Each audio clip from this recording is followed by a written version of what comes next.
नमस्कार, चर्चा में आप सभी का स्वागत है। अंतर्राष्ट्रीय आतंकवादी संगठन आईएसआईएस का कहर दुनिया झेल रही है, लेकिन अब एक वैश्विक जंग तेज हो गई है। एक साझा अभियान तेज हो गया है, एक ऐसी मुहिम जिसमें दुनिया के बड़े और ताकतवर मुल्क शामिल हो रहे हैं, जिसमें रूस है, अमेरिका है, फ्रांस है, ब्रिटेन है, जिन्होंने एक तरह की एक साझा मुहिम आईएस के खिलाफ छेड़ दी है। दरिंदगी का प्रतीक बन चुका है, आतंकवाद का प्रतीक बन चुका है आईएसआईएस, और भारत के लिए ये कितनी बड़ी चुनौती है, ये भी एक बड़ा सवाल है। आज इन तमाम मसलों पर हम बातचीत करेंगे। स्टूडियो में हमारे साथ दो विशिष्ट मेहमान मौजूद हैं। हमारे साथ जी पार्थसारथी साहब हैं, जो कि पाकिस्तान में पूर्व भारत के उच्चायुक्त रह चुके हैं और विदेश और रक्षा मामलों की जानकार हैं। बहुत बहुत स्वागत है पार्थसारथी जी। और हमारे साथ सी उदय भास्कर जी हैं, जो कि सोसाइटी फॉर पॉलिसी स्टडीज से आते हैं। बहुत बहुत स्वागत है आपका भी। दोनों मेहमानों से हम बातचीत करेंगे, पर इससे पहले ये जो वैश्विक जंग है, जो कि आईएसआईएस के खिलाफ दुनिया के बड़े और ताकतवर मुल्क इस समय चला रहे हैं, एक बड़ा अभियान, आइए जरा इसकी पृष्ठभूमि पर एक नजर डाल लें। आतंकी संगठन आईएसआईएस के खात्मे के लिए बड़े देशों ने कमर कस ली है। पिछले कुछ हफ्तों में दुनिया पर आईएस के बढ़ते आतंकवादी कहर ने विनाश की कई घटनाओं को अंजाम दिया है। अब ये माना जा रहा है कि रूसी यात्री विमान को गिराने, बेरूत में 2 विस्फोट और हाल में हुए पेरिस में कत्लेआम के पीछे आईएस का ही हाथ है। ये घटनाएं बताती हैं कि आईएसआईएस की अंतर्राष्ट्रीय पहुंच बढ़ रही है। पश्चिमी देशों के खिलाफ उसकी धमकियां तीखी हो रही हैं और उसके आतंकी हमले तेज हो रहे हैं। ऐसे में दुनिया की ताकतों फ्रांस, रूस, अमेरिका और ब्रिटेन द्वारा आईएस को सभी के लिए खतरा मानते हुए इकट्ठा होना अच्छी खबर है।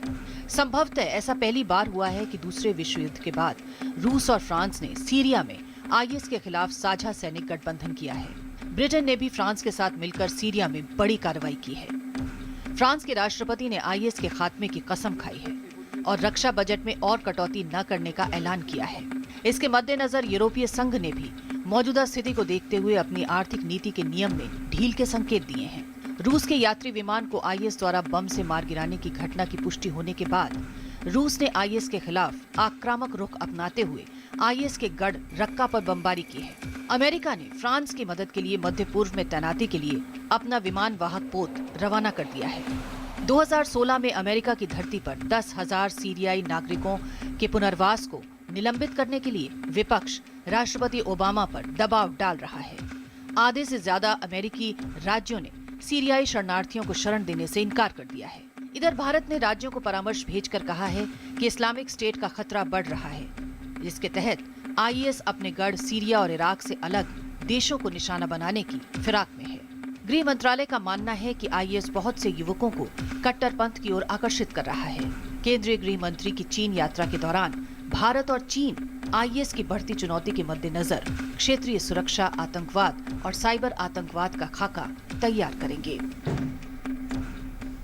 तो आईएस के खिलाफ ये जो अंतर्राष्ट्रीय जंग है, जो ऐलान किया गया है इस मुहिम का, क्या होगा इसका और क्या वाकई ये कारगर साबित होगी, कितनी कारगर साबित होगी, ये देखने वाली बात होगी। हमारे साथ दो विशिष्ट मेहमान यहाँ बैठे हुए हैं। सबसे पहले पार्थसारथी जी, आपसे जिस तरह की एकजुटता इस समय दिखाई दे रही है, हम देखते हैं कि 9/11 के बाद अगर देखें तो ये दूसरा मौका है जब इस तरह की एकजुटता दिखा रहे हैं पश्चिमी मुल्क का। किस तरह से देखते हैं आप इस एकजुटता को और इसके असर के बारे में क्या सोचते हैं? मैं खुश होता अगर इस तरह की एकजुटता हम देखते जब मुंबई जैसे शहर पर हमला हुआ। वो तो देखा नहीं हमने। ये अब हो क्यों रहा है? 2 कारण हैं। एक तो पूर्व मध्य एशिया में तुर्की से लेकर अफगानिस्तान तक कट्टरवाद फैल रहा है। क्यों फैल रहा है? इसलिए कि जब से अमेरिका ने इराक पर हमला किया, उसके और वहाँ तख्तापलट किया, उसके बाद ब्रिटेन में लीबिया में ब्रिटेन और फ्रांस ने हस्तक्षेप किया अमेरिकी सहयोग के साथ, और तीसरी बात सीरिया पर उनके अंदरूनी मामले में दखल करके कट्टरपंथी गुटों को उन्होंने सामग्री दी, सहायता दी। ये उसका नतीजा है इन पश्चिमी नीतियों का। और जो लोग उभर आए हैं वो हम कह सकते हैं कि अल-कायदा का एक नया रूप है। पहले तो विश्व जंग पश्चिमी देशों से अल-कायदा लड़ता था, तालिबानियों और अल-कायदा के बाद ये और ये सामने आया है जैसे पश्चिमी एशिया में, खास तौर पर अरब देशों में। एक किस्म का ये कट्टरवाद हमने कभी देखा नहीं है। तालिबान और अलकायदा पे ऐसे कट्टरवाद नहीं थे। और दूसरे महत्वपूर्ण जो डिफरेंस है उन दोनों के बीच, ये जो हैं बड़े शिया विरोधी हैं और इतने कट्टर हो गए हैं कि सऊदी अरब जैसे देश इनके खिलाफ अब निकल आ रहा है। सऊदी अरब भी इनके मौजूदगी में अस्थिरता देखता है, अपने को खतरा देखता है। लेकिन लोग जो हैं इनकी जो काडर्स हैं, एक तो इराक, लिबिया और अरबी देश से हैं जहां लोग असंतुष्ट हैं, सऊदी अरब से भी हैं, और दूसरे जो हैं वो मुस्लिम आबादी हैं यूरोपीय देश में और अमेरिका में भी और रूस में भी, जो अपने ही देश से असंतुष्ट होकर वो हथियार के दिशा में चले हैं। तो पाकिस्तान के लोग तो अब भी और अफगानिस्तान के लोग अब भी प्रभावित हैं तालिबान से, और जो उनके इलाके में उभर हुए आए आतंकवादी गुट हो, चाहे लश्कर तैयबा हो जाए, जैश ए मोहम्मद, इनसे प्रभावित हैं।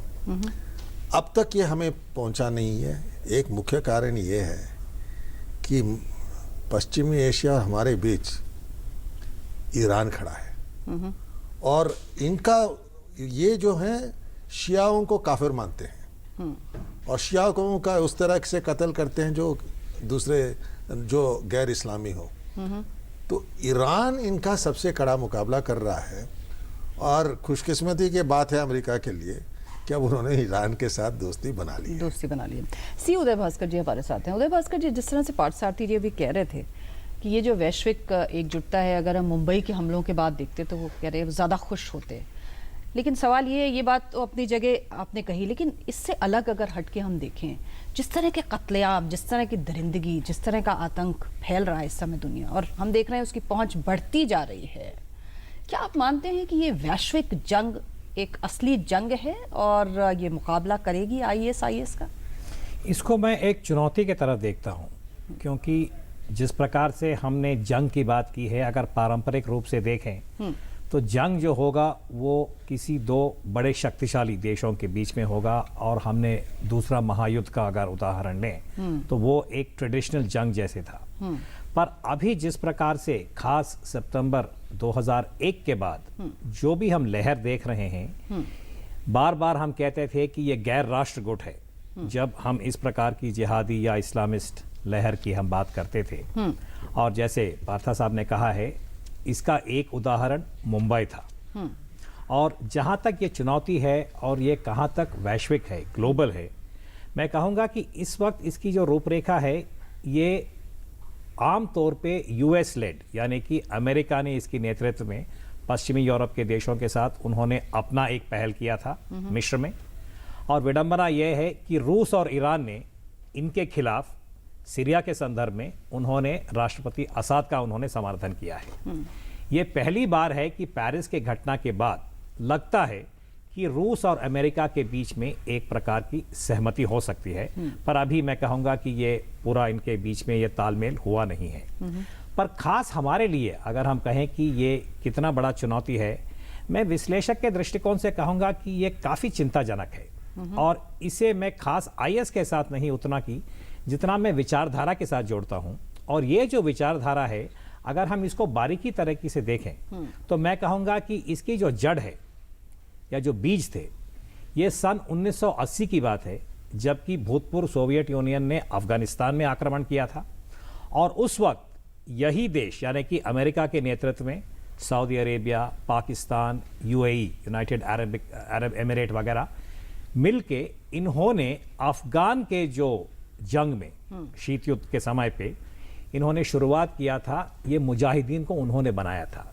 यानी कि अगर हम विश्व के यानी कि अलग अलग पहलुओं में देखें कि दूसरा महायुद्ध के बाद हमारे क्षेत्र में सदर्न एशिया, दक्षिणी एशिया में हमने मज़हब को कलाशनिकोव के साथ मिला दिया। आपको वो तस्वीरें याद होंगे, रोनाल्ड रेगन साहब इनको बहुत खूबी करते थे कि साहब मुजाहिदीन को देखिए, एक हाथ में कलाशनिकोव, दूसरे हाथ में कुरान। और उन्होंने इस प्रकार का जो विचारधारा को समर्थन दिया है, ये मैं कहूँगा नीतियों में शुरुआत वहाँ से है। और उसकी वजह से हमारे क्षेत्र में, यानी कि उसके बाद आप देखिए हमारे संसद के ऊपर हमला हुआ था दिसंबर 2001 में। उसके बाद हमारे लिए सबसे बड़ा मुंबई का हादसा हुआ था। और इसलिए जैसे हमारे गृह मंत्री महोदय भी कह रहे थे, ये जो आईएस ने विचारधारा को जो अपनाया है, एक प्रकार का ये स्केलिंग अप है। पहले हमें तालिबान के बारे में जानकारी थी, तालिबान से अलकायदा और बिन लादेन हो गया। बिल्कुल। इसके बाद अभी इस्लामिक स्टेट, बगदादी और इन्होंने जो भी इस वक्त आक्रमण किया है। और शायद अंतर ये है कि इस्लामिक स्टेट जो है वो नॉन स्टेट एंटिटी नहीं है, एक प्रकार का क्वाजी स्टेट बन गया है, सेमी स्टेट। उनके पास एक बहुत बड़ा जो इलाका है जिसके ऊपर उन्होंने कब्जा किया है, सीरिया और इराक के बीच में कहा जाता है कि वो ब्रिटेन जैसे एक एरिया के ऊपर उन्होंने कंट्रोल किया है। करीब 1 करोड़ उनके पास नागरिक है जो अनविलिंग सिटीजन जिसको कहते हैं।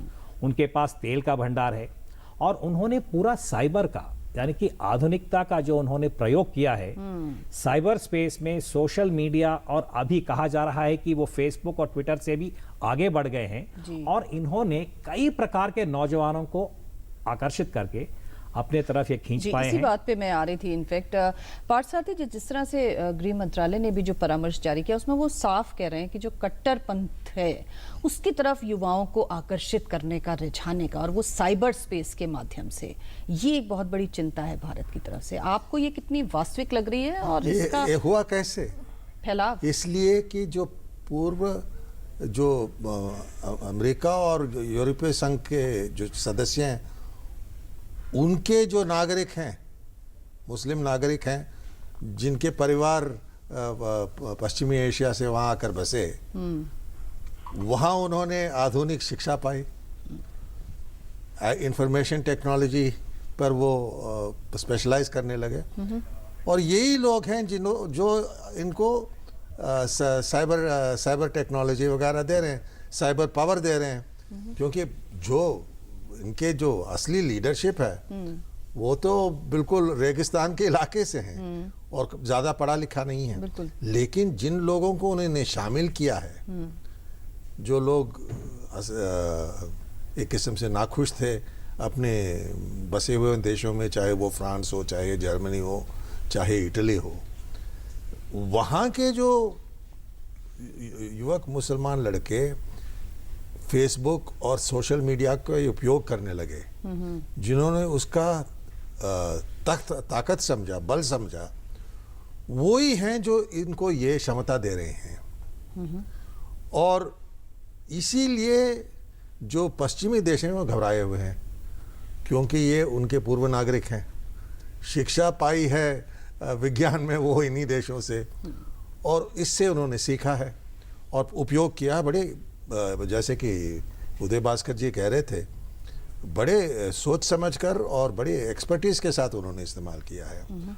और कुछ उन्होंने ऐसे साइबर कोड बनाए हैं जिसके और उसका उपयोग कर रहे हैं, जिससे जो ये इंटेलिजेंस एजेंसीज हैं, गोपनीय एजेंसीज, चाहे CIA हो या MI6 हो, वो भी एक किस्म से हैरान हो गए हैं कि ये लड़के इस तरह की टेक्नोलॉजी कैसे और ये है जो है खतरा है। एक और बात मैं भारत के बारे में कहना चाहता हूँ।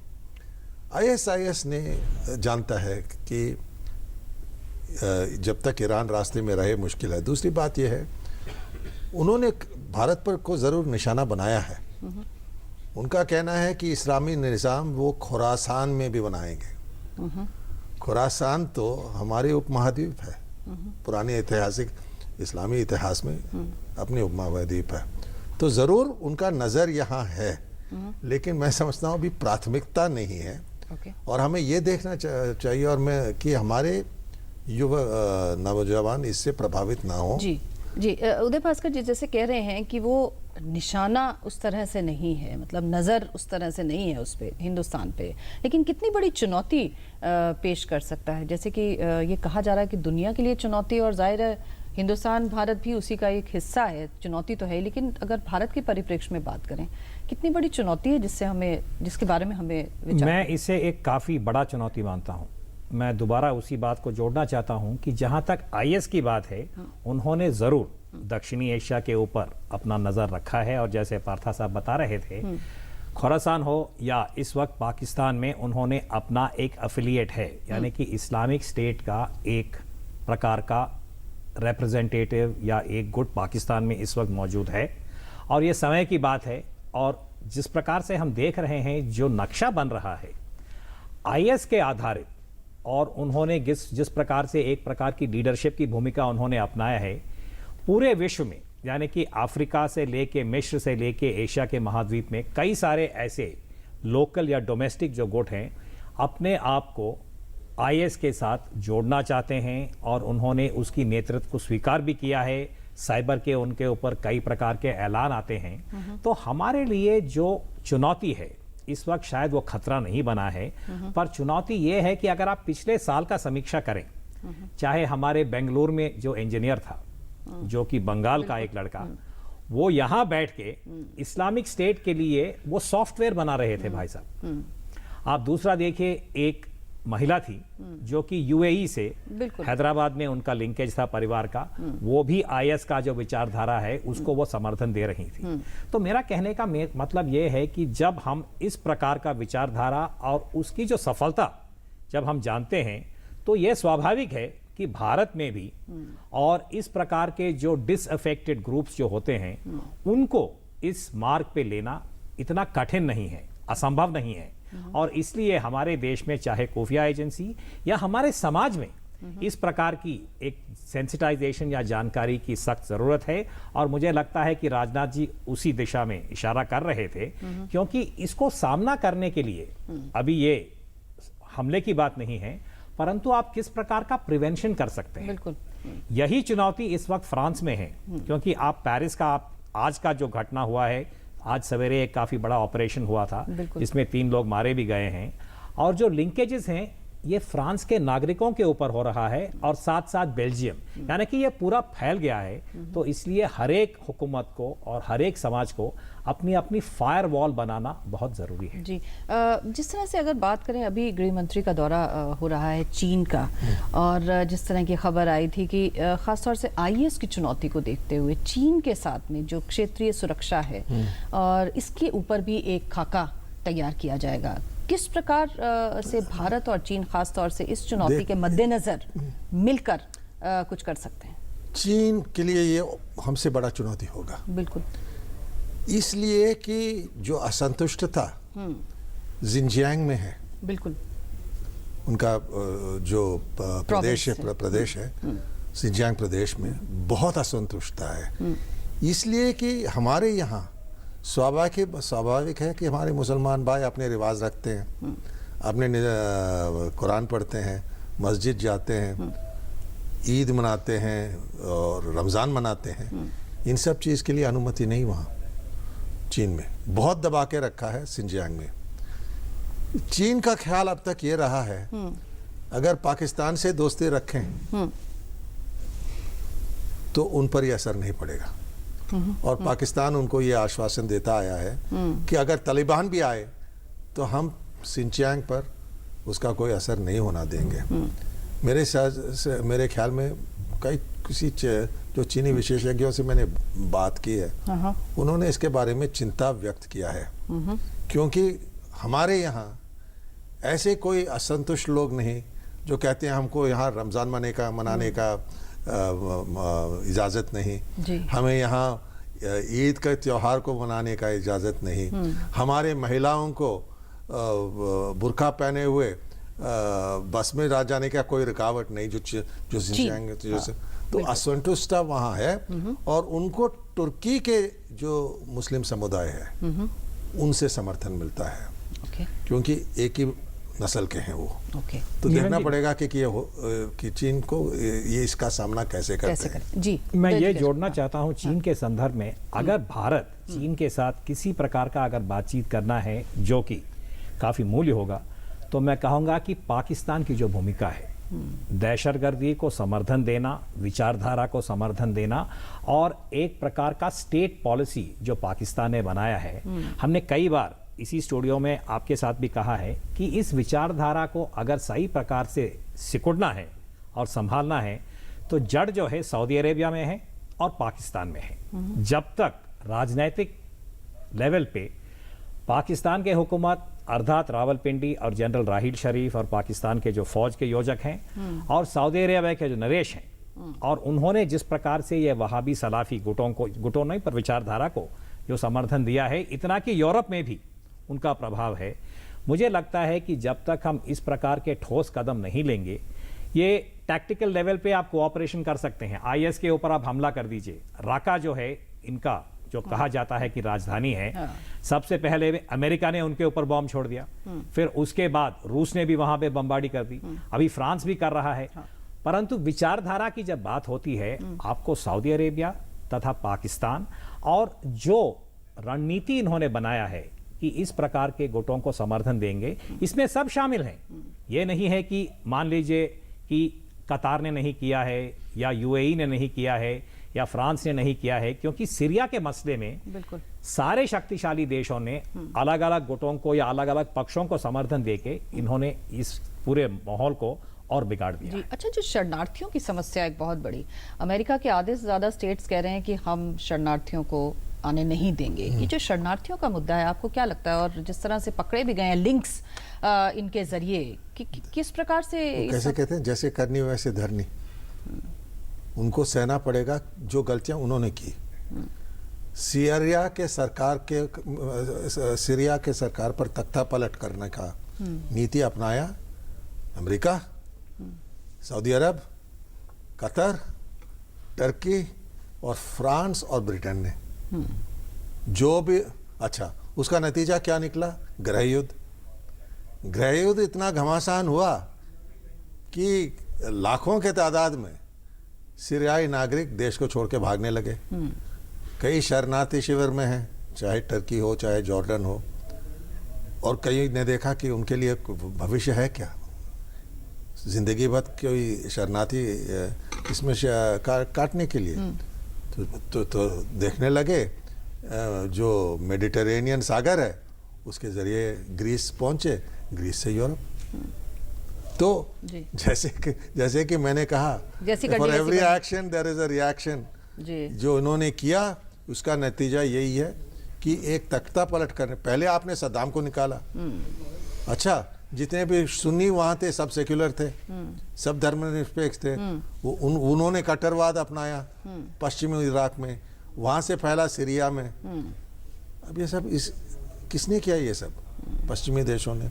अब उसे विश्व युद्ध कहते हैं, जिस पर हम भी फंस गए हैं। जी अच्छा, टर्की के इसमें अगर टर्की की भूमिका को भी देखेंगे, जब तक वो बॉर्डर सील नहीं होता जो सीरिया के साथ मिलता है, तब तक आईएस के जो वो प्रसार है उसको रोका जाना बहुत मुश्किल है। ये भी एक बहुत बड़ा सवाल है शरणार्थियों वाली समस्याओं से जुड़ा हुआ, जिसकी तरफ ध्यान देना इस वक्त जो रेफ्यूजी का जो पैटर्न है, ये बात सही है कि जब तक तुर्की अपना जो बॉर्डर कंट्रोल या सील नहीं करेंगे तो इस प्रकार का जो फ्लो ऑफ रेफ्यूजीज है ये हम देखेंगे। पर साथ साथ इस वक्त जो रेफ्यूजीज का फ्लो है वो समुंदर के तट से भी आ रहे हैं। और आज भी सवेरे एक बोट जो है वो डूब गया और कई सारे उसमें बच्चे भी मारे गए थे। तो ये रेफ्यूजी क्राइसिस जो है, मैं कहूँगा कि ये एक बहुत बड़ा ह्यूमन ट्रेजेडी है।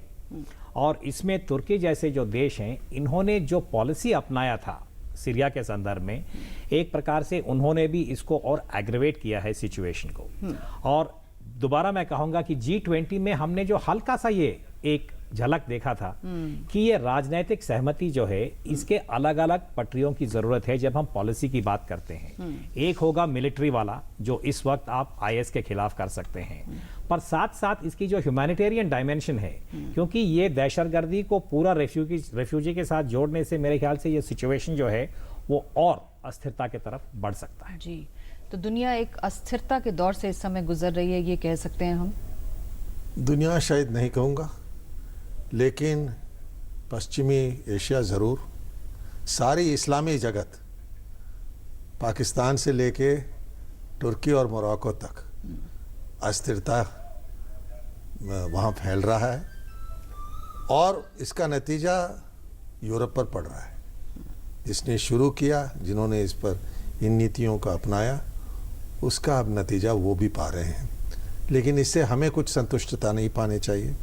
हमारा हमारी नीति यही रहना चाहिए कि सहयोग के जरिए, बिल्कुल। और दूसरी बात ये जो इराक और सऊदी अरेबिया के बीच एक संघर्ष चल रहा है, उन दोनों के बीच कुछ समझौता लाना, उनको समझाना पड़ेगा कि ये सारी दुनिया के हित में है, कि ये मुख्य कारण ये है। और जब इराक और सऊदी अरब के खिलाफ इस तरह के, ईरान और सऊदी अरब के खिलाफ इस तरह के प्रतिद्वंदी बन जाते हैं, नतीजा निकलता है शिया सुन्नी घमासान। बहुत बहुत शुक्रिया इस चर्चा में भाग लेने के लिए। जाहिर है ये सब्जेक्ट ऐसा है, बहुत ही पेचीदा है अपने आप में। बहुत बहुत धन्यवाद आप दोनों मेहमानों को हमारे साथ इस बातचीत में शामिल होने के लिए। और इसके साथ ही चर्चा का ये अंक हम यहीं खत्म करते हैं। आप देखते रहिए DD न्यूज़। नमस्कार।